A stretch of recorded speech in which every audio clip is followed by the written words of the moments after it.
안녕하십니까. 6월 27일 목요일 뉴스투데이 대전 세종 충남입니다. 대전시 의회가 후반기 의회를 이끌 의장단 선출을 위한 본회의를 열었지만 7시간 넘게 공회전을 하다 결국 무산됐습니다. 의장단과 상임위원장 자리를 놓고 당내 내분이 극에 달해 해결의 실마리가 보이지 않고 있는 건데요.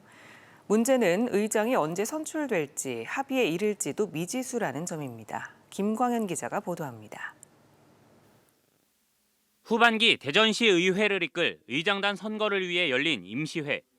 전체 의원 22명 가운데 19명으로 절대 다수당인 국민의힘 의원총회에서 조원휘 후보를 10대 8로 이긴 김선광 의원이 의장 선거에 단독 출마했습니다. 하지만 본회의는 시작하자마자 정회됐고 4시간 만에 속개된 자리에서 정견 발표를 하던 의장 후보인 김선광 의원은 갑자기 눈물을 내비쳤습니다. 제가 후보자가 될 수 있도록 곧바로 이어진 투표 결과는 찬성 11표로 과반에 1표 모자란 부결. 정회 후 2차 투표를 위해 회의가 시작됐지만 이번에는 일부 의원들의 불참으로 의결 정족수가 채워지지 않았습니다.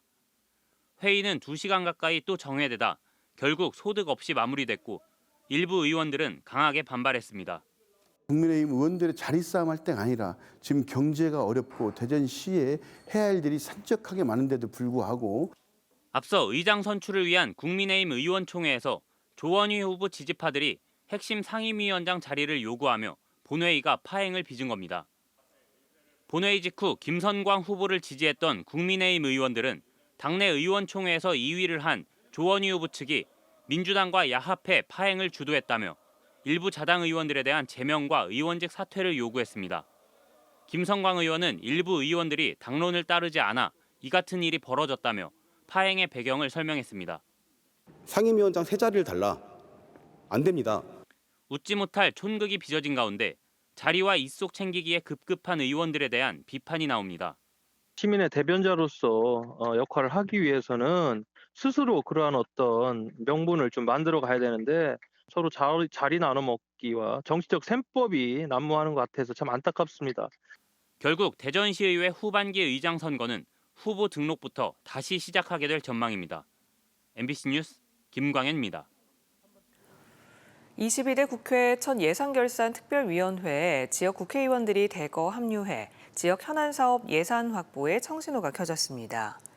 전체 50명의 예결위원 가운데 민주당에선 조승래, 박수현, 박정현 의원이, 국민의힘은 성일종, 장동혁 의원, 조국혁신당 황운하 의원 등 지역 국회의원 6명이 포함됐습니다.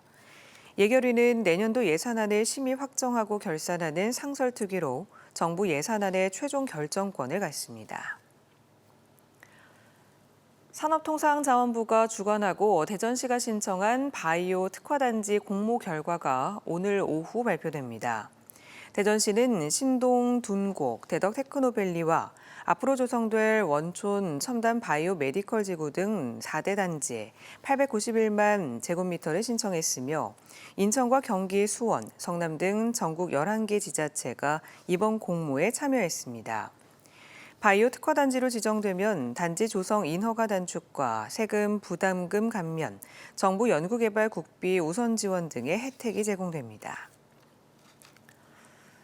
금성의 지형부터 대기까지 고해상도 지도를 구축하는 국제 공동 프로젝트에 우리나라 연구팀이 참여합니다. 기초과학연구원은 유럽 우주국이 오는 2031년 발사를 추진하는 금성 궤도선인 엠비전 프로젝트 공동 연구자로 연구원의 행성대기 그룹이 선정돼 합류했다고 밝혔습니다. 국내 연구팀은 금성 관측 자료에 제한 없이 접근할 수는 있어 앞으로 거대 우주 임무 참여가 늘어날 것으로 기대됩니다. 학부모들의 악성 민원에 시달리다가 지난해 숨진 대전의 한 초등학교 교사가 어제 순직을 인정받았습니다. 경찰이 반복적으로 민원을 낸 학부모와 당시 학교 교장 등을 조사한 결과 이들은 모두 범죄 혐의가 없다는 결론을 내렸는데요. 유족과 교원 단체들이 즉각 반발했습니다. 김성국 기자가 취재했습니다. 지난해 9월 대전의 한 초등학교 교사가 숨졌습니다.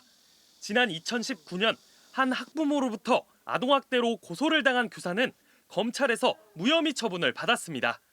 하지만 그 뒤로도 악성 민원에 시달려왔다는 것이 유족 측의 주장입니다. 학교 측에 교권보호위원회를 열어달라고 교사가 요청했지만 이마저도 묵살당했다고 합니다. 교사가 숨진 한 달 뒤 유족 측은 반복된 민원 등을 낸 학부모 8명과 당시 학교의 교장과 교감 등 10명을 각각 명예훼손과 직무유기 등의 혐의로 고소했습니다. 경찰의 수사 결과 발표를 앞둔 전날 인사혁신처는 교사의 순직을 인정한다고 통보했습니다. 그러나 경찰은 휴대전화 기록과 동료 교사의 진술 등을 검토한 결과 학부모와 학교 관리자의 범죄 혐의를 인정할 만한 내용을 발견할 수 없었다고 밝혔습니다. 8개월 넘게 수사를 이어오던 경찰은 이들에 대한 범죄 혐의점을 찾지 못해 끝내 불송치 결정을 내렸습니다. 유족 측은 즉각 반발했습니다. 한 사람을 죽음으로 몰아가도 처벌받지 않는 이런 사회, 이것이 과연 정의이고 참된 사회인지 제가 되묻고 싶습니다. 또한 교원단체는 학부모들이 부당한 교육활동 침해를 일삼고 학교 관리자는 교사를 보호하지 못했는데도 경찰이 면죄부를 줬다고 규탄했습니다.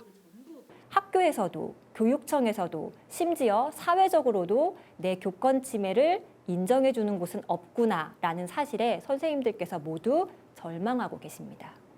교원단체들은 경찰의 수사 재검토를 촉구하는 민원을 내고 유족 측과 상의해 경찰의 재수사 요구 이의 신청서도 제출할 계획입니다. MBC 뉴스 김성국입니다. 충남 지역 온열 질환자 10명 가운데 3명은 농민으로 분석됐습니다.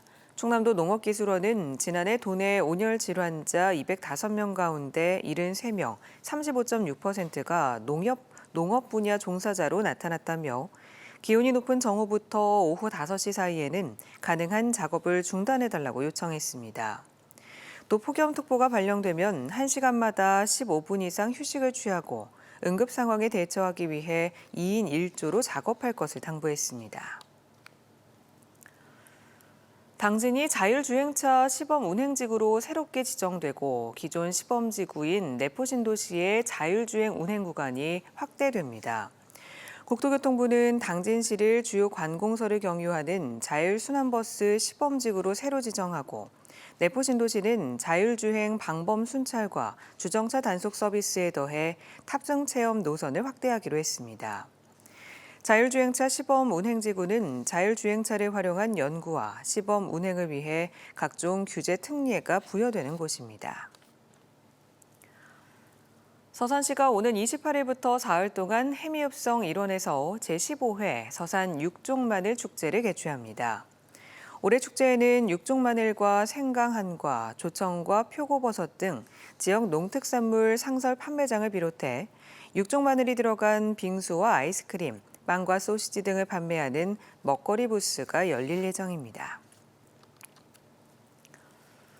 30명 넘게 숨지거나 다친 경기도 화성의 1차 전지 공장 화재.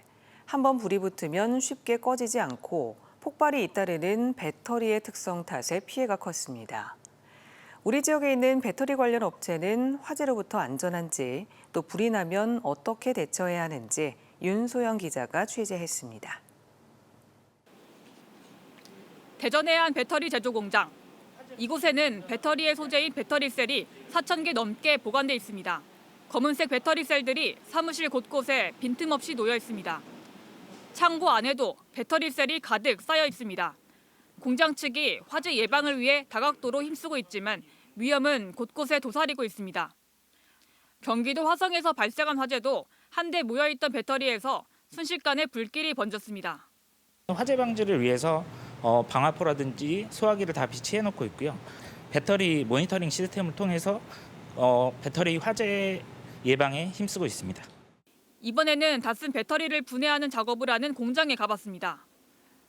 이 창고 안에는 400개가 넘는 배터리 셀이 보관되어 있는데 배치되어 있는 소화기는 일반 소화기 단 한 대뿐입니다. 경기도 화성의 공장 화재 초기에도 직원들이 일반 소화기로 불을 끄려 했다가 실패했습니다. 배터리 화재는 천도 안팎에 매우 높은 열을 내뿜는 열폭주 때문에 일반 소화기는 진화가 사실상 불가능합니다. 이 때문에 배터리에 불이 붙으면 진화를 시도하는 것보다 대피가 우선입니다.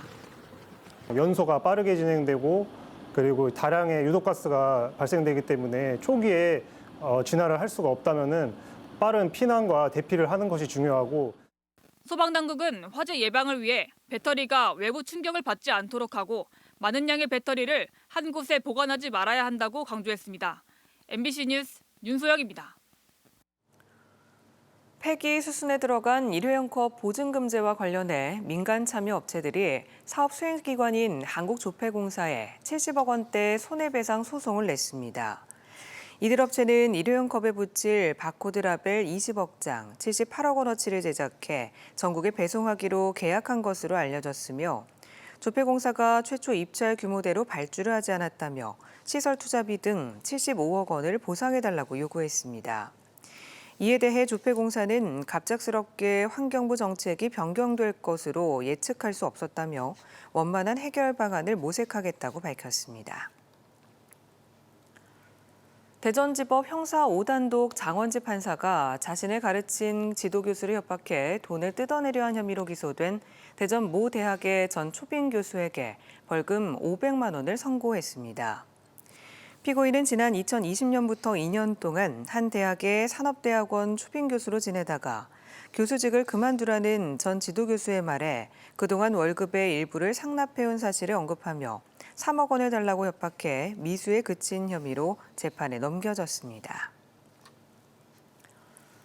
태안의 한 요양원에서 입소자 사이에 성추행 신고가 접수돼 경찰이 수사에 나섰습니다. 태안경찰서는 지난 18일 새벽 태안의 한 요양원에서 70대 남성 입소자가 옆방에 있던 70대 여성 입소자를 성추행했다는 신고를 받았다고 밝혔습니다. 충남경찰청은 사건을 넘겨받아 범행 장면이 담긴 CCTV 등을 분석하고 있습니다. 한국전쟁 74주년을 맞아 민간인 희생자들을 조명하는 기획보도 마지막 순서입니다. 한국전쟁 학살사건 조사를 담당하는 2기 진실화해위원회는 내년 5월 활동을 마무리하는데요. 이 위원회가 해산하면 진실규명은 물론 심지어 유해 발굴을 이어갈 수는 있을지 우려가 커지고 있습니다. 박선진 기자입니다. 지난해 진행된 서산 부역 혐의 희생사건 피해자들의 유해 발굴 작업. 60m 길이의 방공호를 따라 켜켜이 포개진 백골들이 드러나자 이제 할아버지가 된 아들은 눈물을 참지 못합니다. 나이가 83살인데 나는 갱신이 올라서 죽게 할 텐데 얼른 죽지는 않고 아이고 너무 보냐. 한국전쟁 당시 부역 혐의 등으로 군 경에 의해 학살된 민간인은 최소 30만 명으로 추산됩니다.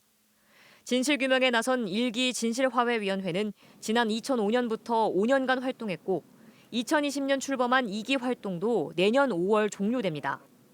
문제는 현재까지 접수된 부역 혐의 사건 만여 건 중 종결률이 절반에도 못 미쳐 나머지는 언제 진실이 밝혀질지 모른다는 점입니다.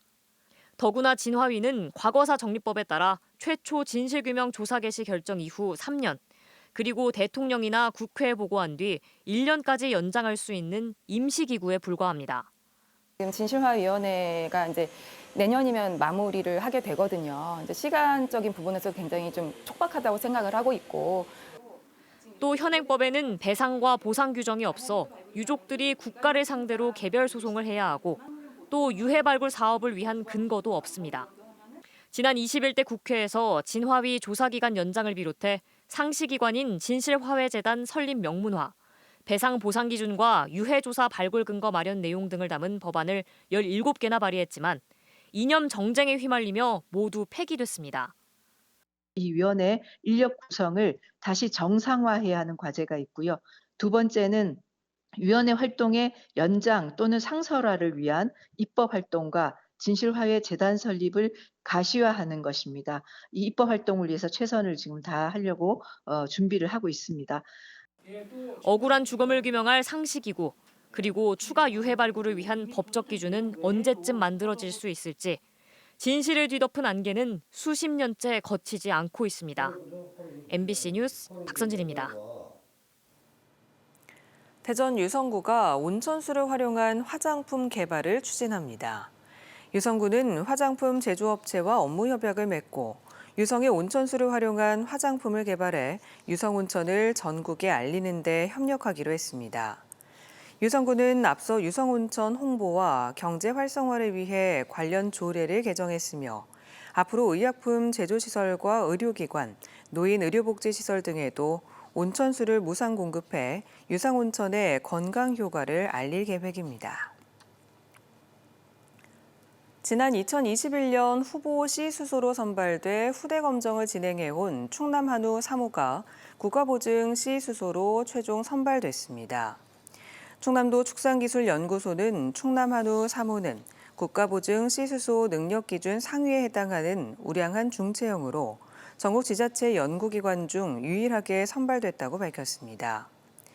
연구소는 앞으로 충남 한우 3호로부터 10만 스트로의 정액을 생산해 이 중 절반은 도내 한우 농가에 우선 공급할 계획입니다. 대한장애인체육회 등이 주관하는 제2회 전국장애인 e스포츠 대회가 다음 달 20일부터 이틀 동안 아산장애인 국민체육센터에서 열립니다. 이번 대회에는 전국 17개 시도 장애인 선수와 대표단 등 250여 명이 참가해 컴퓨터와 콘솔, 확장, 현실 등 3개 종목에서 실력을 겨룰 예정입니다. 충남도는 오는 2025년 개관을 목표로 아산시 강소특구에 e스포츠 상설 경기장을 건립할 계획입니다. 양자컴퓨터와 양자통신 등 우리나라 양자기술이 세계 주요 12개국과 비교해 모든 분야에서 최하위 수준인 것으로 평가됐습니다. 과학기술정보통신부의 주요 12개국 양자기술 수준 평가에 따르면 양자컴퓨터는 기술 수준이 가장 높은 미국이 100점인 반면 한국은 2.3점에 그쳤고 미국과 중국이 80점대인 양자통신 역시 우리나라는 2.9점을 기록했습니다. 이에 따라 정부는 양자과학기술의 체계적 국제협력 방안을 수립해 국제공동연구 지원을 대폭 확대할 계획입니다. 목요일 뉴스투데이를 마칩니다. 시청해주신 여러분 고맙습니다.